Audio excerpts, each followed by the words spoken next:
Cyber Reapers. Hello, Cyber Reapers. Today, I'm going to be talking about the book called The Marvelous by Claire Kann. And I read it in an ebook format. Specifically, I rented it. Is that how you describe? Checked out. There we go. I'm sorry, I'm tired. I checked out the book from my library, specifically via Libby, the app. And that was my first experience with Libby, actually, with checking out a book, so I was really happy with that. And yeah, so I don't have a physical, book with me to, point at, but here's the cover. Go ahead and show that. And I decided, just so I had something to hold, that I have plenty of stuffed animals here, or plushies, so I just decided to grab the Clover one. And, yeah. Just so I'm just holding something to do with my hands while I talk. And yeah, last book video and first one that I did, I kinda talked a lot, and I don't know if I'm gonna consistently be able to keep making videos that are book review-y kind of things that are over an hour long. Yes, this is supposed to be kind of a rambly kind of video, but I don't know, I'm, for the sake of being able to post weekly videos and to edit that and make sure there's not any loud noise or something that appears in the video, it's kind of a lot to review that a lot over and over for each video, so I might do something shorter this time, or I might not, we'll see, especially because I think I'm going to start having notes with me, but I don't know how much I'm going to need them, so we'll see. I do tend to review pretty much every book I come across. Well, that's not true, sorry. I try to review on multiple platforms when I am reviewing a book. So I will post on Instagram, I'll post on Threads, and then do a Goodreads review. If I read it via Kindle, I'll do an Amazon review. I know how important reviews are, especially for indie authors, but even for traditionally published books too.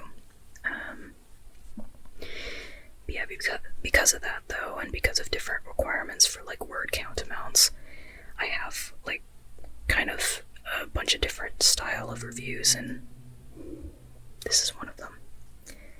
Sorry, somebody just zoomed down the road, I guess, outside, which is not the most common occurrence right now at this time. So anyway, yeah, so let's get into the book, right? So, just to start off, I'm really glad I came across this book. If I remember right, I was searching for my first book to read on Libby, and I think what I just felt like searching at the time was I wanted to find a young adult book that was written by a Black author, and so I think I literally just put in the keywords Black author, and then narrowed down the search requirements stuff to young adult audience, and I'm trying to remember what the other parameters were, because I think availability now. I wanted to be able to read it, because I already found a few books that I wanted and placed on hold, but I might not be able to read them for another month or two, so but I was looking for something for now. Well, I should say for about a week or two ago. So I was glad to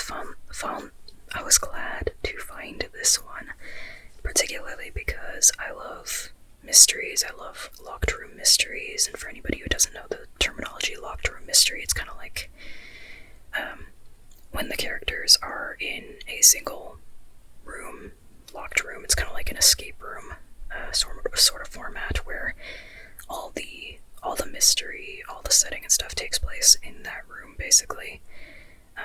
And it doesn't have to be a room necessarily. It can be like, one setting area, like a castle, or a mansion, like just some kind of setting where the characters are essentially inhibited from, or prohibited from leaving, not able to leave, and they have to solve whatever mystery is on their hands via the clues they have just by being there in that setting. And this book is one of those. It is a game mystery format, so it's like, the premise is that there is this app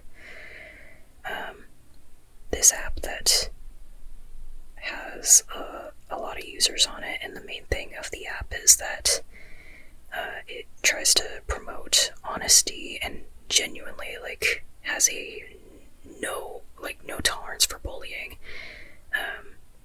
and all the users have to show their face whenever they upload something, and I think all the users have to show their face, so I think that includes for anybody who's in the comments. I guess they have to, like, I actually don't remember the details on that, but there are comments, I remember that. Anyhow, though, the founder of this app is named Jewel, and she's really rich, and she's really well known by the users of the app, and she has this sort of get-together kind of thing every so often, and nobody knows what happens at these get-together things. The only thing that people know, or the public knows, is that after the get-togethers, whoever was invited to attend ends up, going off to do, like, successful things, like travel the world or start a successful business, if I remember right, something like that. And so it's a very secretive event. And after, I think, a few months, possibly years, I'm sorry, the details might be a little fuzzy on that. After a little while of Jewel not being on the app, Jewel suddenly comes back and announces that she is having another one of these gathering get-together things, but this one is a little different, and I'll explain how in a little bit. So it's she's inviting 4 people to, well, I think at the beginning the premise is essentially saying she invites 4 people for different reasons. There ends up being 6 competitors, though, and so anyway, Jewel invites these some of the users from the app, and one of the users is like a really, really popular, I'll just say influencer, she posts a lot of content regularly. A lot is like acting related skits that are really dramatic, that act out like renditions of events that happen in her life. And that one is Nicole. And then there's another one is I'll say influencer again, an influencer who posts content where, yes, she's showing her face, but she doesn't ever say anything in her videos. She's always silent. And that one is Luna. And she's a big fan of Jewel and is on, like, the conspiracy theory forums that are all centered around, like, the app and Jewel.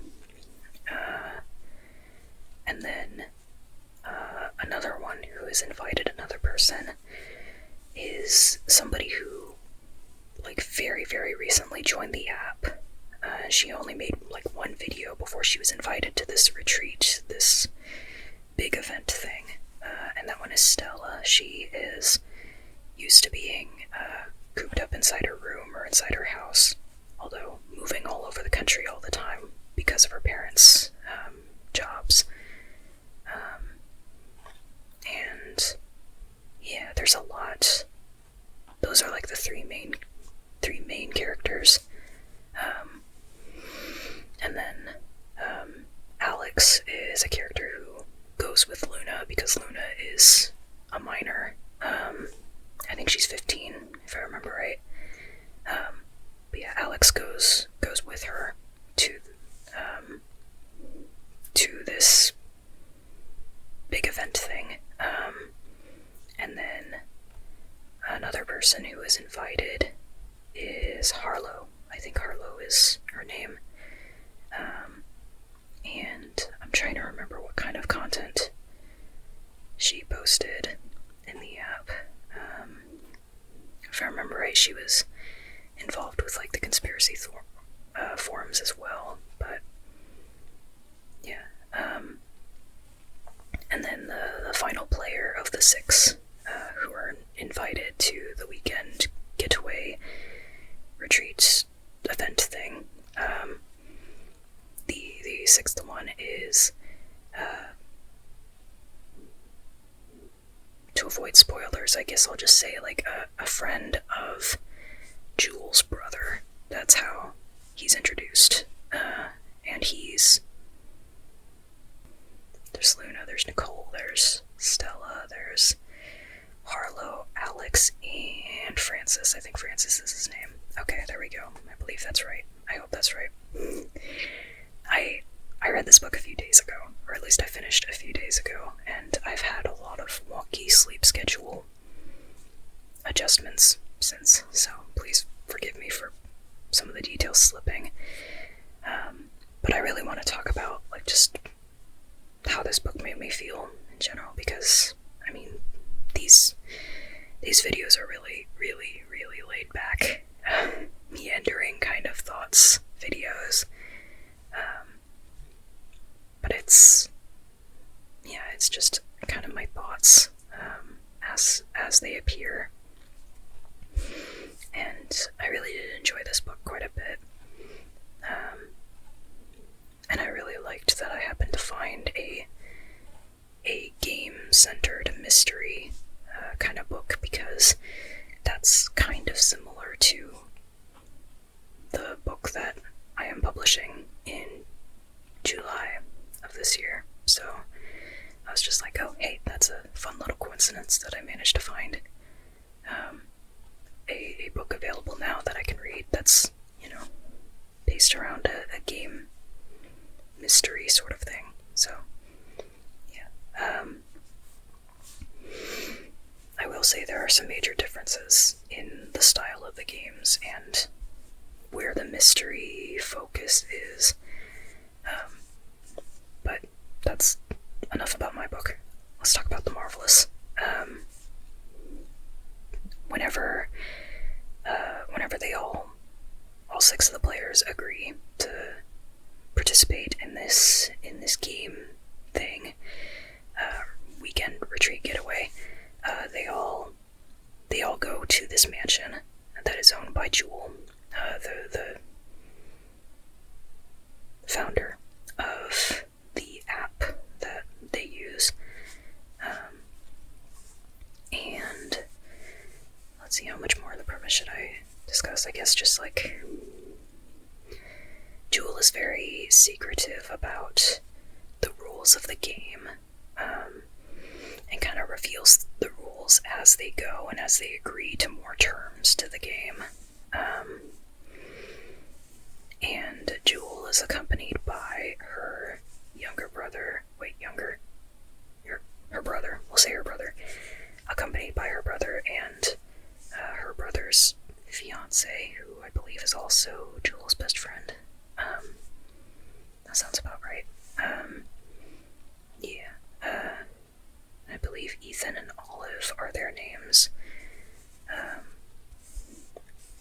I'm kind of impressed I remember as many names as I do. if I'm being honest.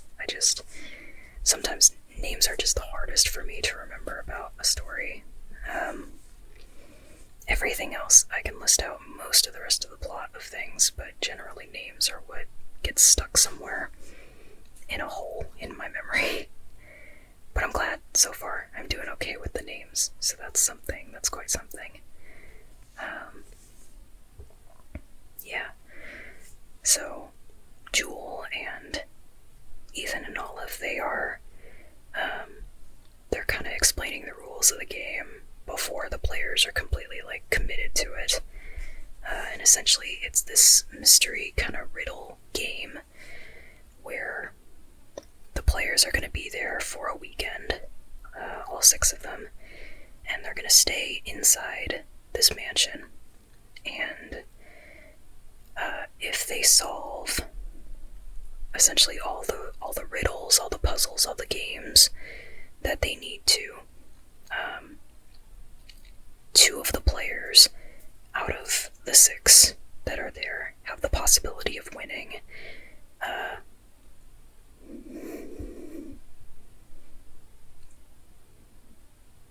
million divided 2 ways. 500,000. There we go. 500,000 per the 2 players, per each of the 2 players. So 2 out of 6 can win that money.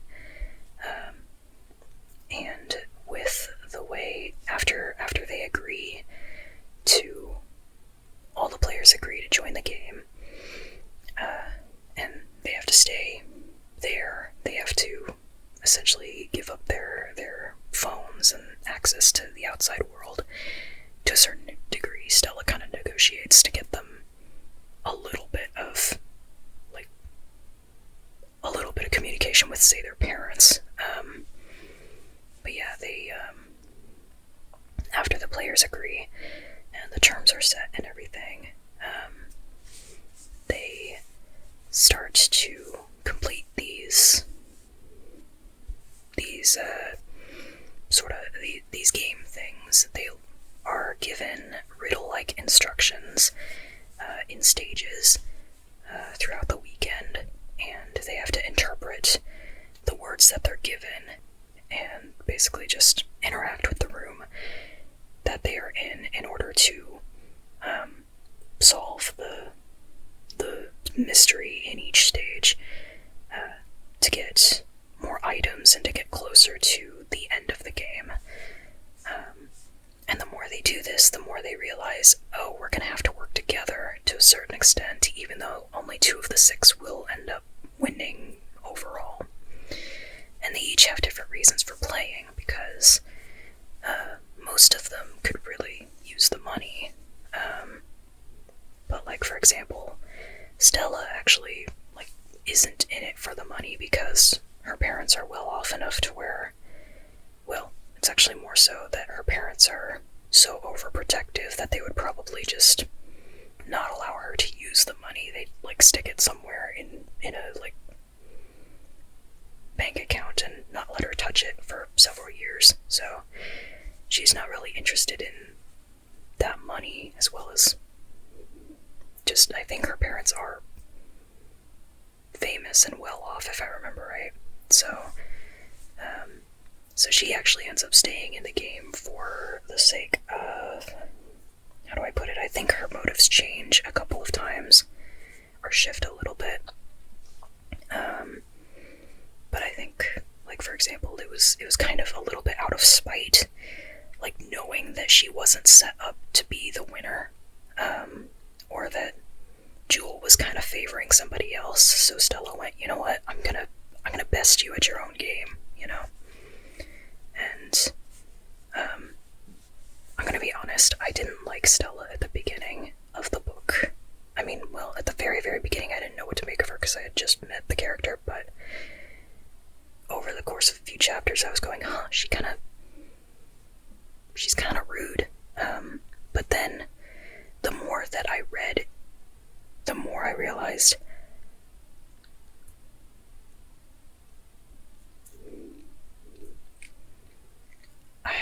I'm having a hard time explaining it, because it's not exactly that she's not rude. she's not mean. I'm having a hard time describing it. She does care, and she also particularly, like, learns to care about the other players, and all the players do kind of end up caring about each other to a certain extent as well, but it's really interesting with her because she is so not used to interacting with other people. She's used to being cooped up in her house because her parents very much don't want her interacting with a lot of people. And as a result, she doesn't have a lot of social connection. So, like, it's understandable, her behavior. I still didn't like it at the beginning, but the more I read, the more I was going, no, okay, I actually really love her. So, it took me a little while, I'm gonna be honest, but I do really love her now. I'd also be curious to reread the book in a few months to a year. Just give myself some time and, like, reread and see how I feel about Stella at the beginning on the second read. Knowing what I know now, you know? Anyhow, I think the characters really were the driving reason for me to continue going in the plot. Like, as much as I love the, locked room, there we go. As much as I love, locked room mysteries, especially ones that are centered around games and riddles, it really was the characters that drove it. And I don't know who I would say is my favorite, honestly, because I do really end up loving, the main three that are given the most kind of attention and, like, are followed the most. The main three characters are Luna, Stella, and Nicole, and I'm not even sure out of those three who I'd pick to be my favorite. Yeah, I don't know. Yeah, I've already explained a little bit on Stella, but yeah, I guess I'll describe a bit about Luna and Nicole as well. Like, Luna is very, very quite starstruck with Jewel. Jewel is the app founder, creator. Luna is very much, like, I think she's been referred to as obsessed with, like, by the other characters, referred to as obsessed with Jewel. And she definitely knows Jewel very well. She knows Jewel very well, or can predict Jewel's, like, publicity moves and such, with incredible accuracy. So that's what got her on Jewel's radar in the first place. And I don't know, what's really interesting is she knows that too, or she is very quite aware of how much she is, of how invested she is in knowing about Jewel and meeting Jewel. Like, the whole reason she went to this weekend thing was, I mean, part of it was the money. Wait, I'm actually not sure if that was what was brought up at the beginning, if they knew about the money. I think they did. Yeah, I'm pretty sure they did. But she really wanted to meet Jewel, though, so there was that too. But she's very much aware of that, and she knows how her image looks, how she seems to the other players, and, like, she uses that to a certain extent, and she knows, like, if I remember right, she's the youngest out of all of them, or if she isn't, they definitely treat her like she's the youngest. She's, like, I don't know, the players treat her like a little sister, and it takes a little bit of time, but I think they start to realize, oh, she actually is kind of using that image of being a naive, sort of younger girl,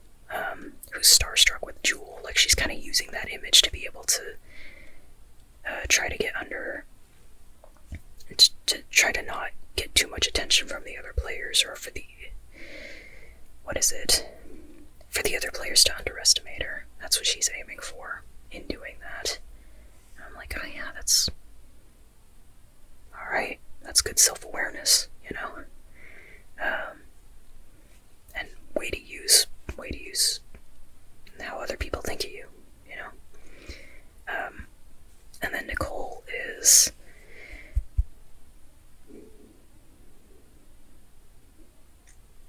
each time I think of, like, the next characterization of, like, how I want to describe the characters, each one I'm going, wait, are they my favorite?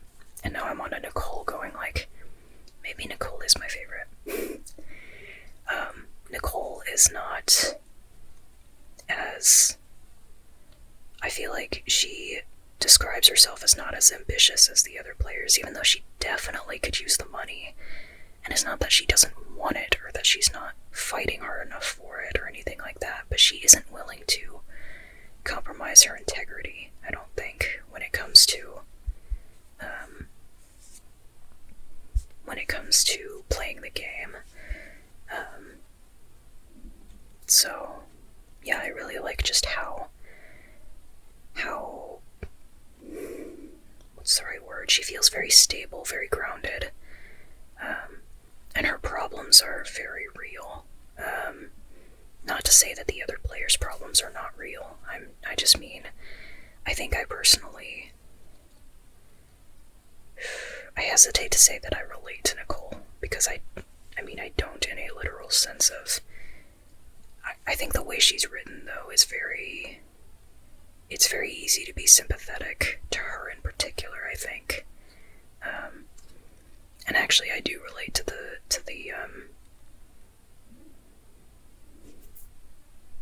how to describe that scene. She addresses fat phobia in a scene,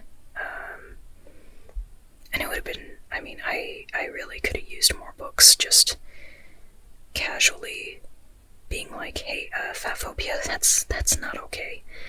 And in the way that this book does it in particular, because Nicole is a tall, big, fat girl, and also she's black, so that adds in another extra layer of discrimination that she faces in her day-to-day life. And obviously I am white, but I do relate to being fat. And what's weird for me is that I'm on that weird border of, like, if you look up my sizes in clothing sizes or whatever, I am on the border of, like, what people consider plus size versus not plus size, you know? Like, so I'm not even sure I get, like, I'm not sure I'm in the fat community, but I've always been more overweight than all of my friends, pretty much. Well, not all of my friends, sorry. Than the majority of my friends and classmates. So I've felt othered in that sense. And just, fat phobia is definitely, it's everywhere. It's, yeah, in marketing, in beauty standards, in media, in just all sorts of things, and it would have been nice back as a teenager for me to be exposed to more books and movies and just general messaging that is very, like, I could really just use casual mentionings of, like, not making it into that big of a deal, just being like, hey, yeah, it's okay to be fat, you know? Different body types, that's a good thing. Diversity, that's great, you know?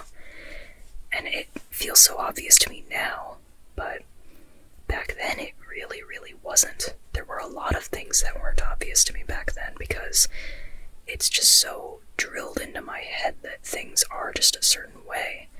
And I mean, I grew up in Texas,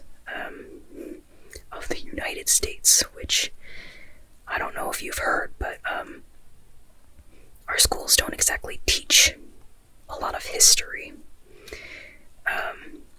At least certain history of, say, people that are not the, white, male-dominated, able-bodied, cis, straight,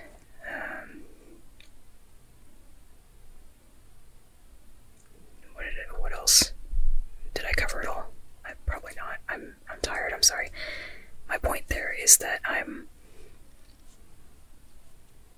it's taken a lot of books and a lot of movies, a lot of which I really have to go out of my way to find. Like, they're not the most popular ones. They're largely the indie books and the small press books, the movies that are not on, like, so much the big screen, or you have to go into a streaming service and, like, find them somewhere. Just, it's rather unfortunate, but after you do find them, it's just so eye-opening how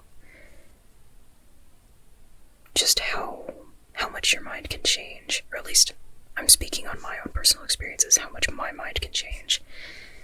And for me, when it comes to addressing my personal feelings on my body, really drawing characters has been a huge help for me, because when I draw big characters and fat characters and, like, just a lot of different body types, suddenly it clicks a lot better for me, of going, oh wow, yeah, no, they're beautiful, or they're cute, or they're handsome, or, like, whatever association, that whatever sort of negative connotation that has been instilled in my head about a certain appearance or a certain trait, characteristic, just kind of fizzles away after I draw it for a while, or after I draw characters with it after a while. And so I've particularly liked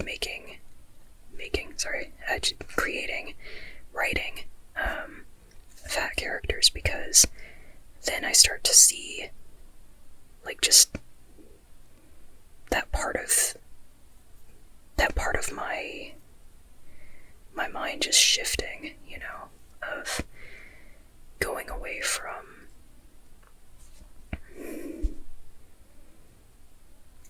from viewing it as bad, and this is especially because there's no amount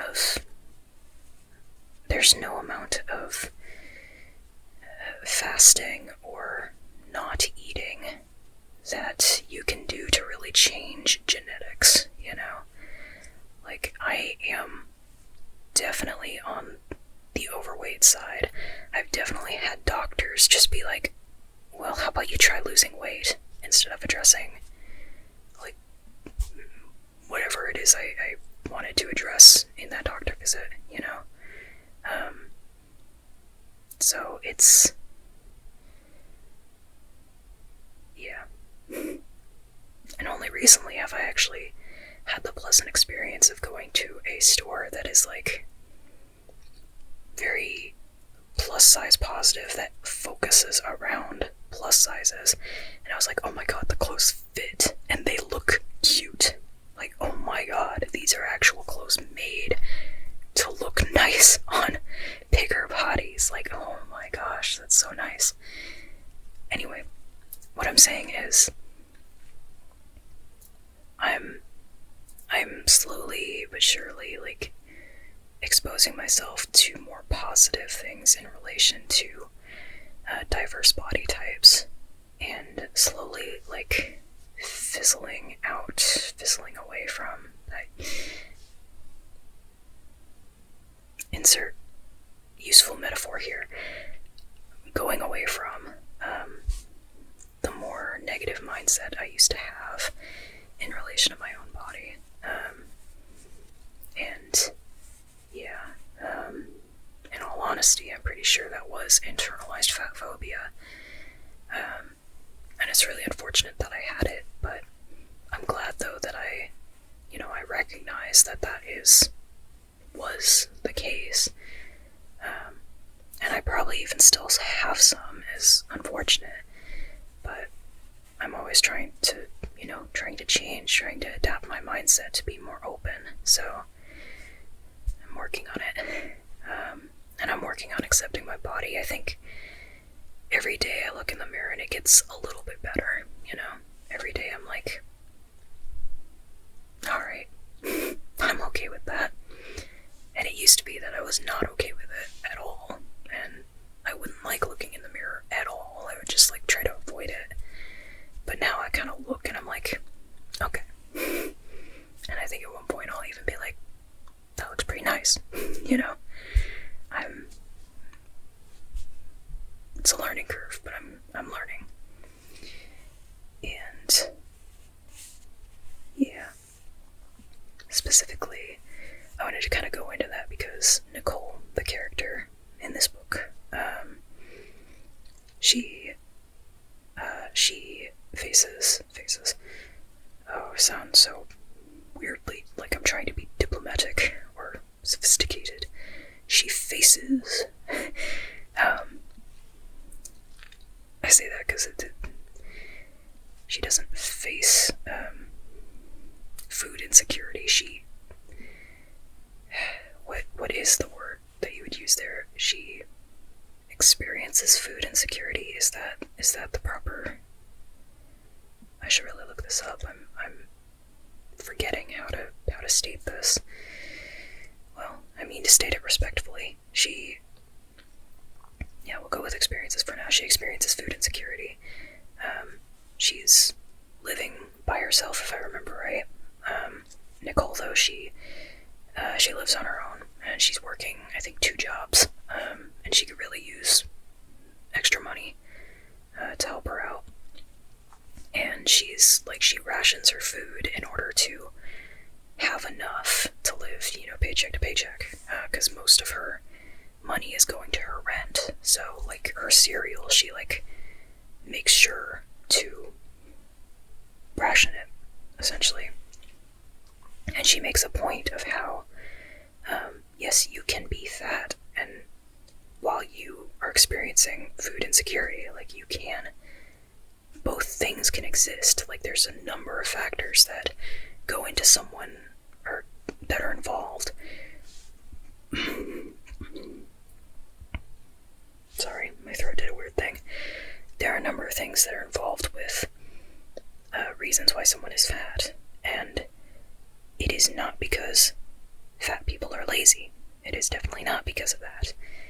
And it was just really nice seeing those words on the page, because I know those words.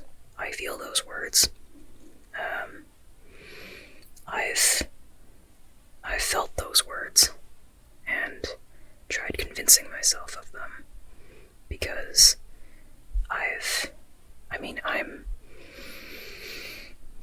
there were periods of my life where I definitely, where I've tried to eat barely anything, just to test, to see if my weight would go down, and it wouldn't. It just wouldn't. I kept track of my food intake. I drank more water. I was doing the things I was supposed to. Didn't change anything, Just doesn't. Unfortunately, the medication I'm taking as well results in weight gain as well. So, really, I'm probably, if I eat less, I'm probably just counteracting that in order to keep me in an equilibrium state of, the range that I'm normally in.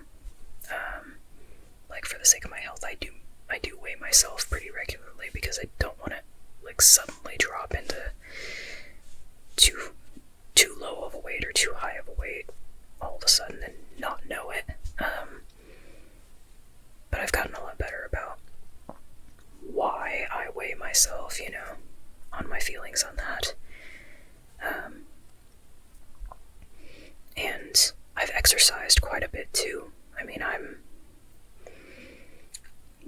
It would not change my weight, no matter how many mile Mondays I ran in athletics, no matter how many basketball games I played, or track meets, or anything, it just, for whatever reason, I was always just weighed more than the rest of my classmates. And I say the rest as a generalization. I mean, there were obviously different body types in my athletics class. But it really, for some reason, just always kind of stuck with me as me going in my head, am I not working hard enough? Am I not doing this athletics thing well enough? Am I eating too much? There were always these things in my head that I just realized it took me years to kind of go, these are all things that other people say about fat people without really knowing what causes fatness. Like,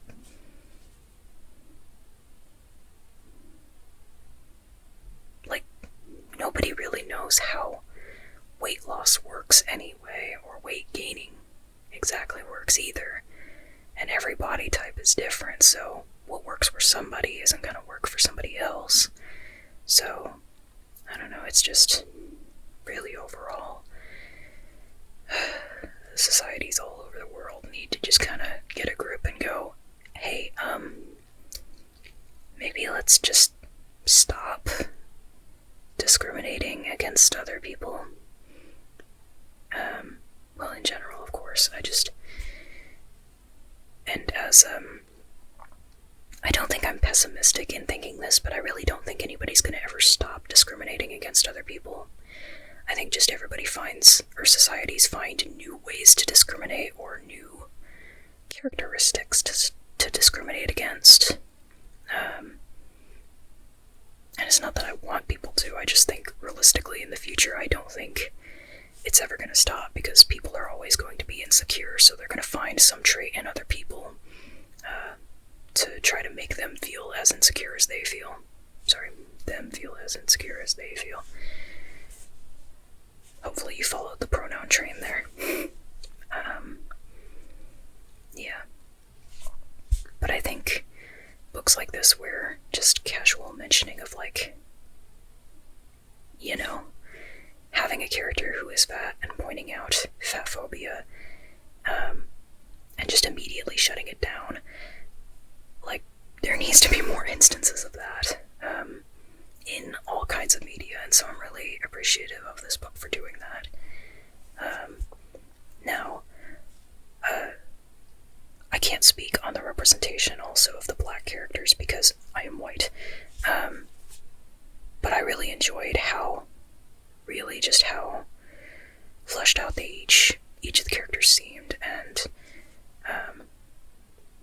I could resonate with the discrimination they were facing, even though it's not the same type of discrimination as what I am used to, nor is it the same intensity, you know?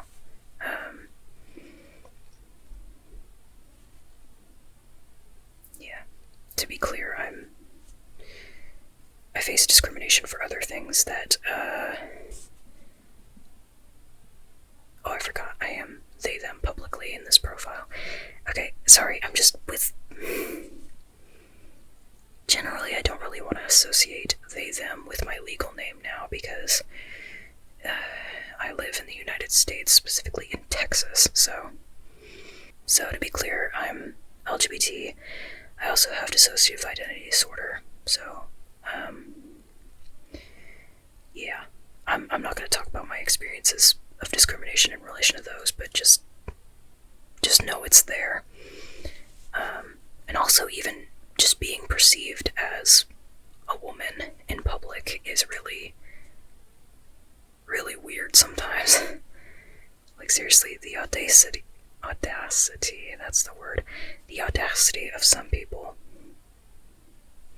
When I say people, I think you know I refer to those who appear to be men, or who I'm guessing are men based on their behavior and their, just the fact that I live in Texas. Enough said. also I'm referring to white men in particular. But anyway, moving on. I think it's very quite important for white people to read books that are written by black authors for a number of reasons. I mean, supporting the author especially is a big one.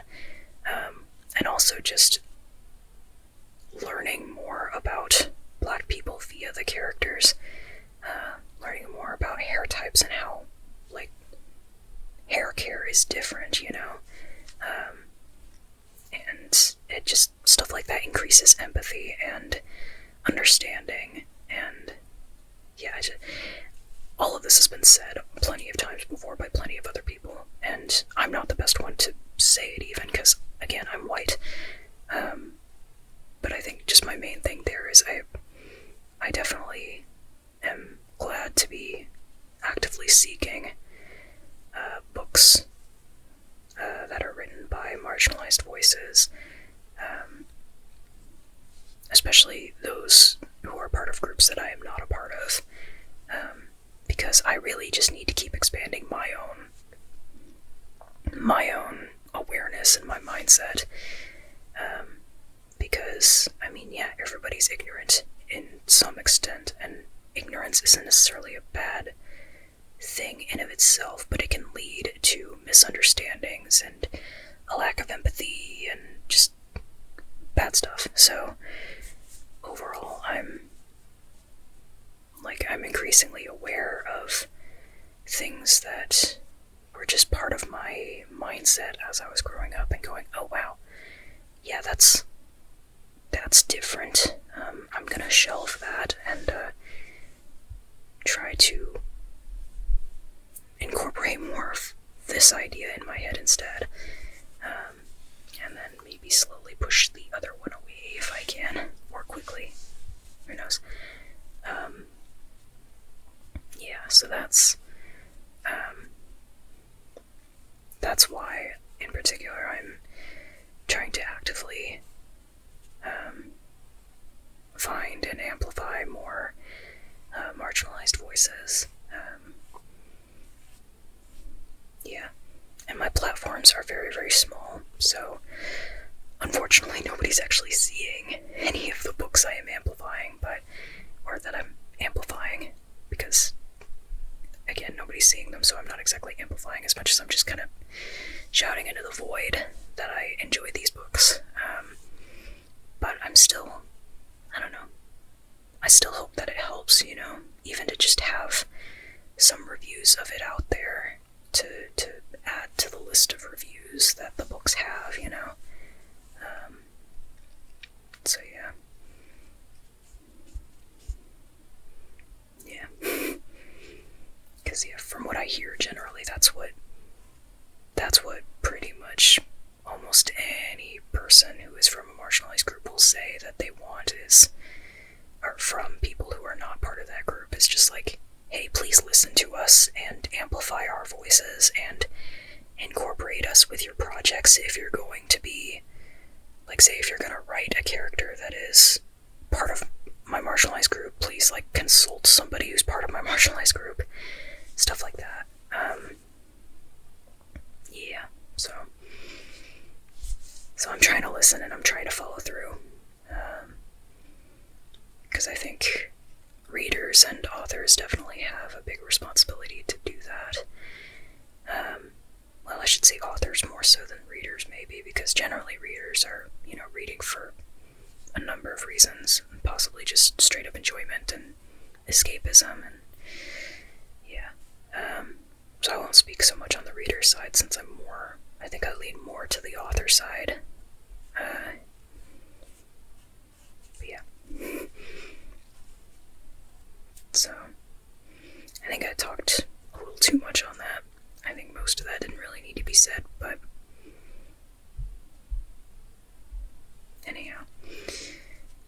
That just really, though, goes to what's the word? I'm saying all that because I really connected with the characters quite a bit.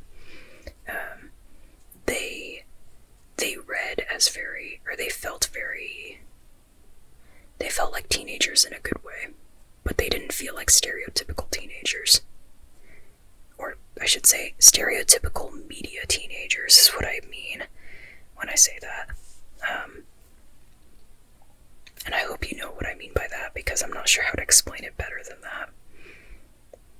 Yeah. Anyway. So, the teenagers in this book, or the young adults, some of them are over 18 if I remember right, but like the young beings, the characters, they do read like teenagers or young adults, but they read, I mean, they're clever too. They're able to figure out these riddles, and make connections that, like, I wasn't making, and I think part of it is that they have more context of, like, sorry, they have more context of, like, the app that they use and who Jewel is and such, to be able to kind of use that for context and figuring out their riddles, to where I didn't feel like some of them I was kind of going, alright, I'm just along for the ride, you know, which I didn't mind. I'm good with that. What was I saying about that, though? Oh, the teenagers, they're clever, and I feel like they balance that cleverness, with them being, you know, so young.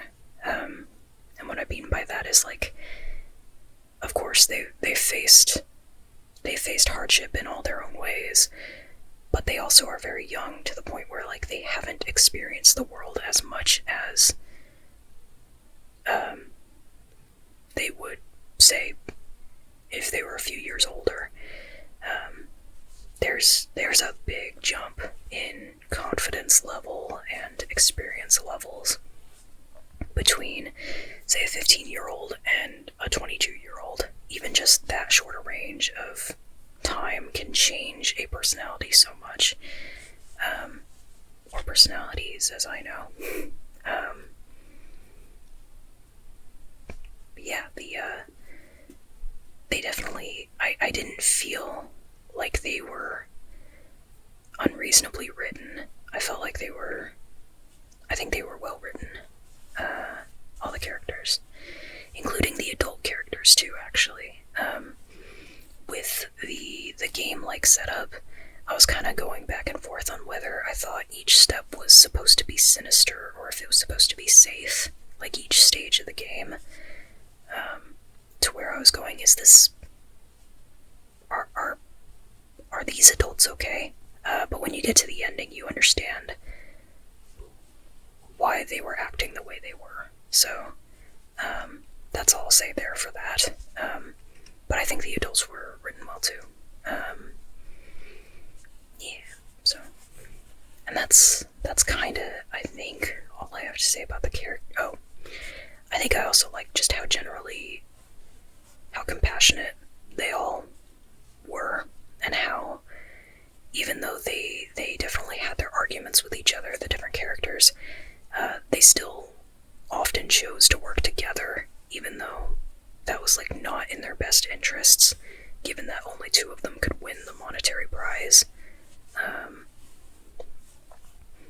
But yeah, I still thought that was, I don't know, thought that was nice.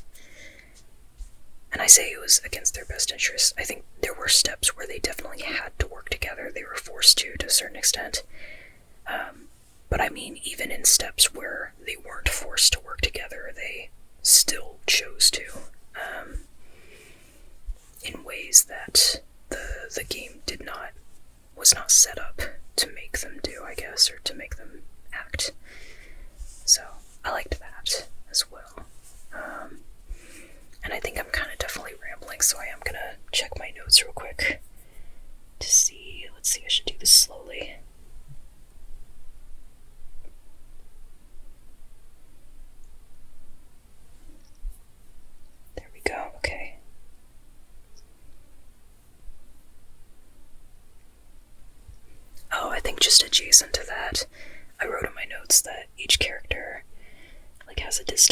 nice and reasonable motivations, and also like a nice balance of strengths and weaknesses. I already kind of touched on the idea of they're clever and they read like the main characters are clever, but they also still feel like reasonable, like teenagers who don't have the same. They're not fully. Their confidence is not fully baked yet, I guess, or their experience with the world or whatever. However, there's got to be a word to describe that somewhere. Anyway, it's not fully, or it's not as developed as it could be, because, of course, they have not experienced enough to get there yet. But I really liked the balance of strengths and weaknesses, because it especially made certain characters click with each other a lot faster and become friends, or at least friendly with each other. And then it made other characters just conflict. It made them conflict with each other. Those very same strengths and weaknesses that both unite and try to push each other, unite and repel the members of the group. So I thought that was really nice. I feel like I can describe each character's motivation and their strengths and weaknesses fairly, well, I wouldn't say accurately. I could definitely come up with what are my thoughts on their strengths and weaknesses based on how clearly each character is written. And yeah, so I really liked that. Let's see.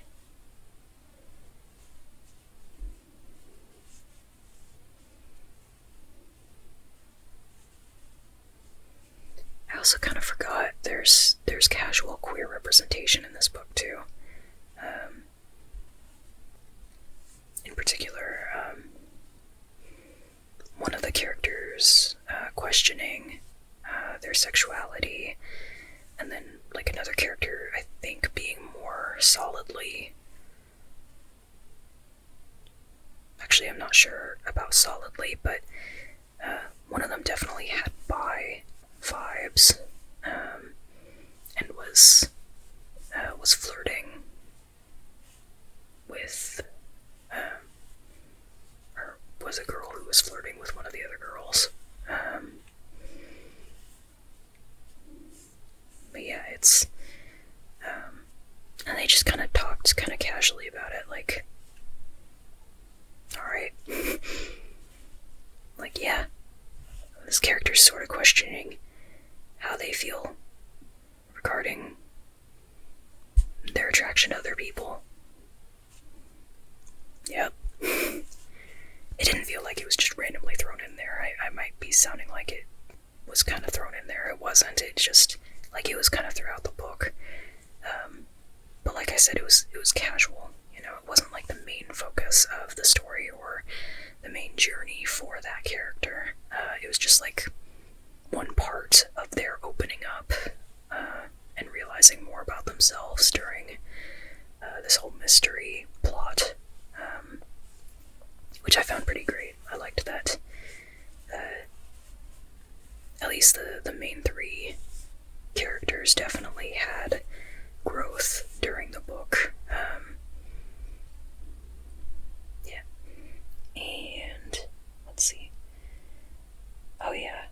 Finally, also with the sort of adjacent to attraction and sexuality, there was one pairing of like two characters who had chemistry with each other, but one of them had just broken up with somebody else, and those two, I'm trying not to name names because it is kind of spoilery, but the characters who had chemistry, like those two, like admitted their feelings for each other, but they also didn't like rush into a romantic relationship right after. They were, like, they were pretty mature about it, and I was like, nice. I kind of like that example of like teenagers just being like, yeah, I like you, but I think maybe let's not jump into this right away. Let's give ourselves a little bit of time, because we're dealing with a lot right now and stuff. And I was like, wow, nice. As someone who's overall asexual or graysexual, well, actually, it doesn't even have to do with that as much as it's just, I like seeing examples of characters who are just like, they don't, romance isn't their highest priority, I guess, is kind of, I like seeing that more in fiction. In actuality too, but what I mean is, like, I like the representation in particular of characters who, like, of course I love aromantic character representation as well, but I also like characters who aren't aromantic, like, they are interested in romance, but they're not, it's not so much a part of their focus that they're like, yeah, let's just jump into it because that's what readers expect, you know? They expect us to get together at the end of this book. And it's like, no, you can wait, you know? It seems reasonable for you to wait in this situation.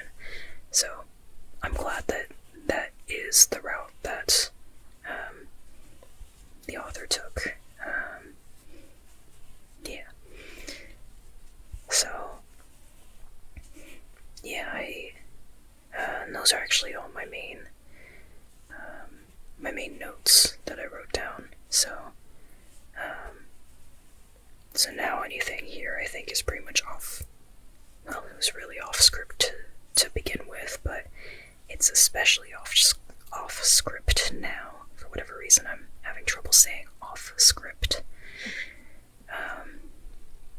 Yeah, I don't know why. But it was definitely a fun read. I enjoyed being able to read it online, and I was using my tablet for this, so it was really nice to be able to adjust the font and the background and the brightness and stuff, especially because I found that my eyes are much better at reading Open Dyslexia, the font, in comparison to anything else.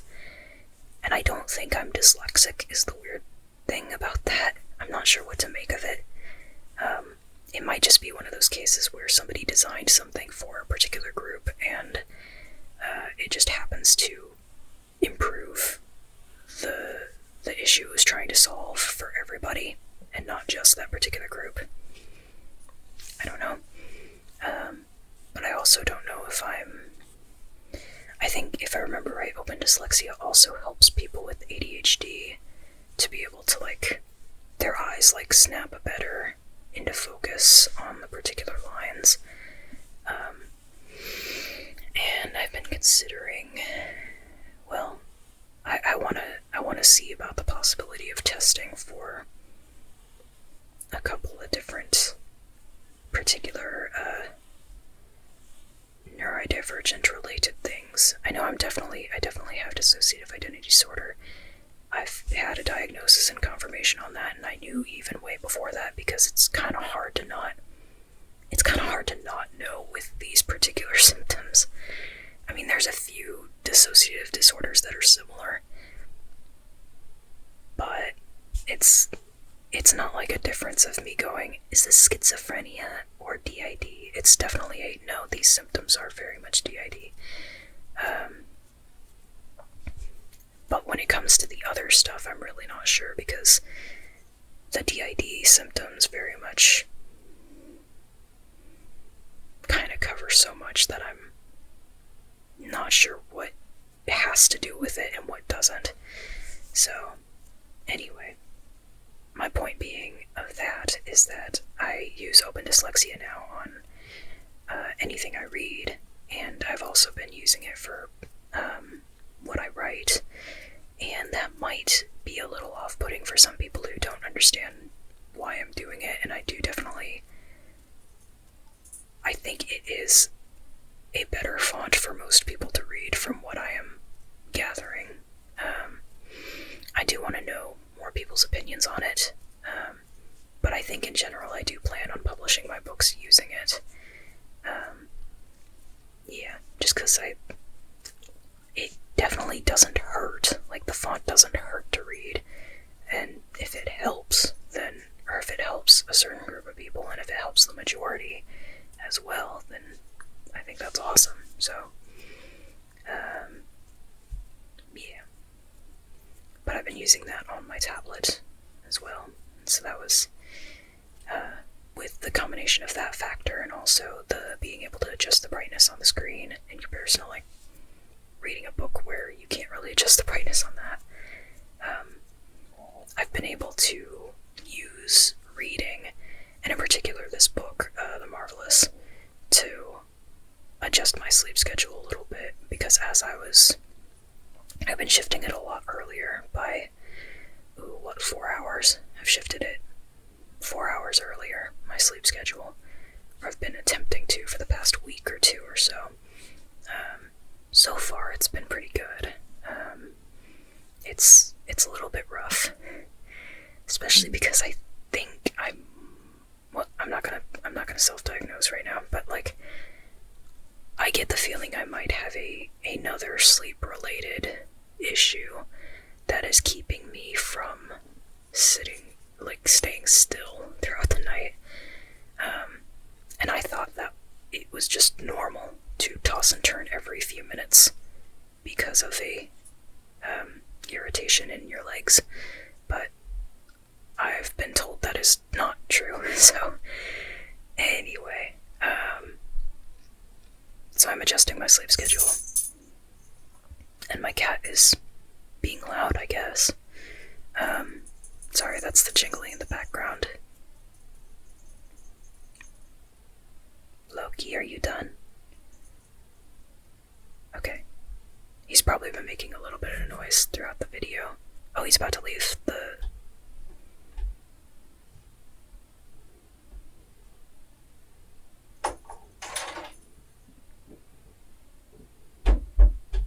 There he goes. If I leave that sound in, that was the sound of the kitty door. Alright, right, sleep schedule.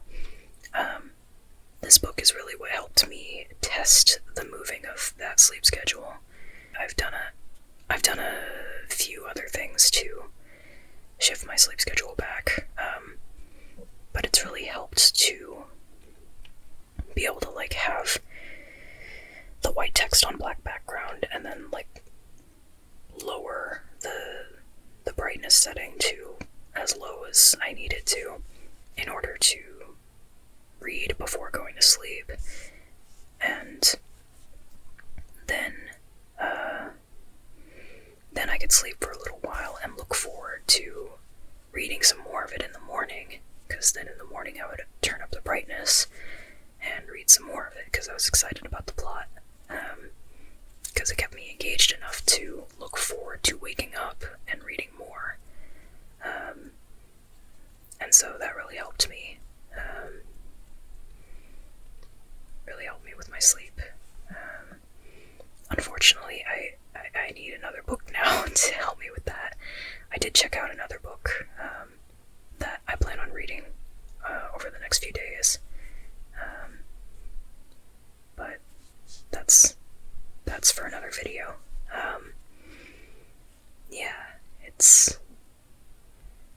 My sleep is coming along though, and this book definitely helped with that because of, like, how interesting it felt to me, and I was like, alright, yeah, I wanna wake up and read this.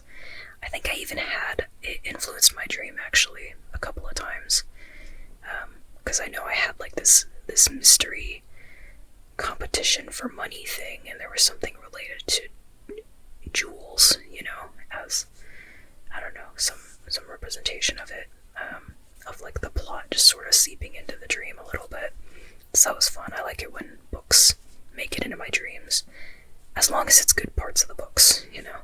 If it's the violent parts, it's unsettling. But this was good. I think, if I remember right, it was just kind of a chill mystery sort of vibe as a result of reading the book before falling asleep. So that was nice. Yeah. And I think that might be about all I have to say on that for right now. I hope that essentially what my overall impression of the book is that I quite enjoyed it. I think it's a really good young adult book. And I read a lot of young adult books just because I enjoy both the young adult genre and the adult genre. And I know that it is directed toward young adults. I'm not expecting it to be directed toward my age range. So that solves a lot of problems that a lot of adults seem to have with the young adult genre. So, anyway, sorry, I don't mean to be calling out anybody. But I think this definitely would be the kind of book that I would have wanted to read as a teenager if I had the time away from schoolwork, you know?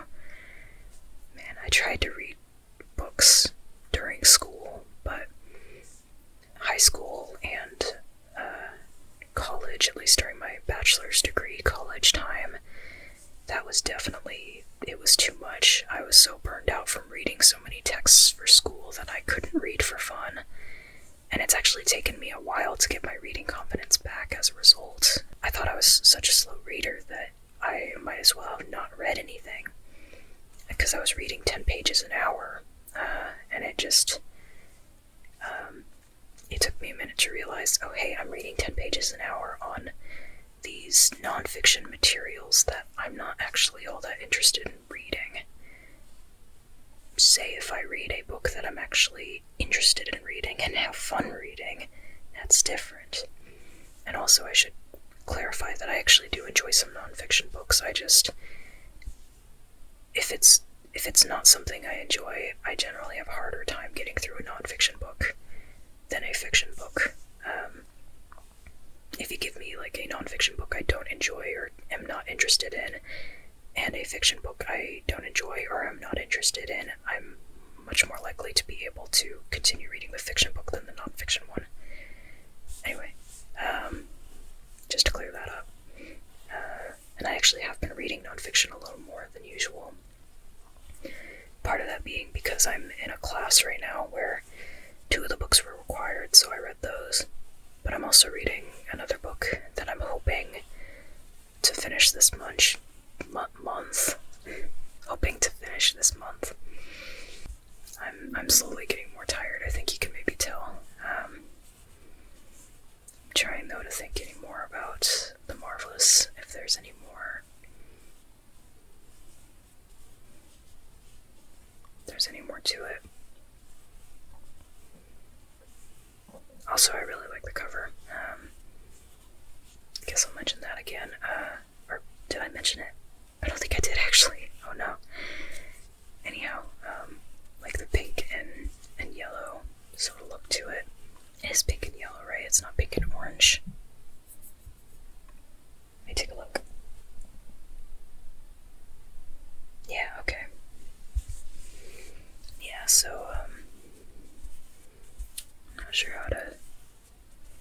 Well, I'm pretty sure based on the descriptions that the one in the middle is Luna, and the one who's the tallest is Nicole, and then the third one is Stella.